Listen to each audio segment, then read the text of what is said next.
going to come from. And they are, as a school board, they are looking into the manpower,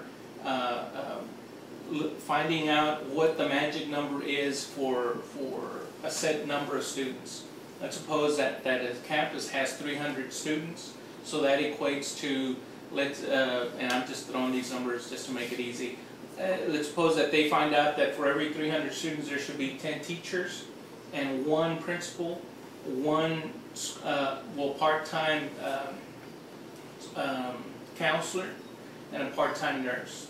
So therefore, following those standards, if there's a campus that has 400 students, that might mean that okay, now at 400 you can get an assistant principal, okay, and they're going to control it a little bit more like that, because right now every campus has its own little thing going on. There might be campuses that have 3 or 4 assistant principals and a couple of counselors, and not to say that they're not needed, but there's no standard set for that.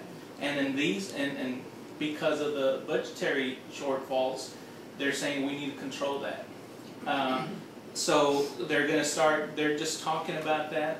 What that'll mean overall is better, the money being spent a lot better for us taxpayers, but unfortunately for some teachers, they're going to be laid off.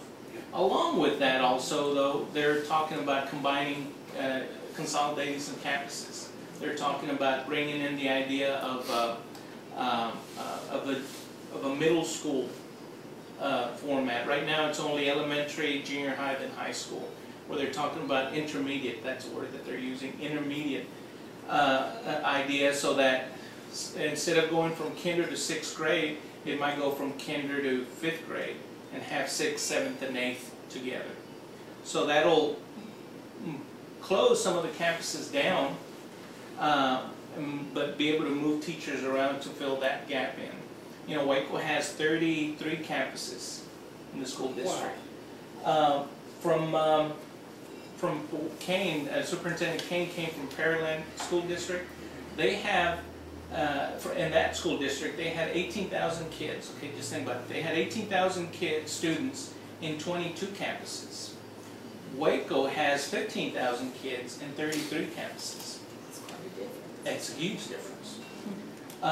So she, from her perspective, is like, there's too many campuses. Now, years ago, and it happened before I came to town, they decided they were going to follow this neighborhood school pattern, you know, that they wanted every, you know, neighborhood to have their own school. And at that time, of course, that's the direction they went and they chose. But apparently, money was a little bit more, there was a little bit more money back then. But nowadays, we don't have that luxury. You know, people talk about, you know, we need to trim, we need to cut, we need to work with less. Well, that's what it's going to take, you know.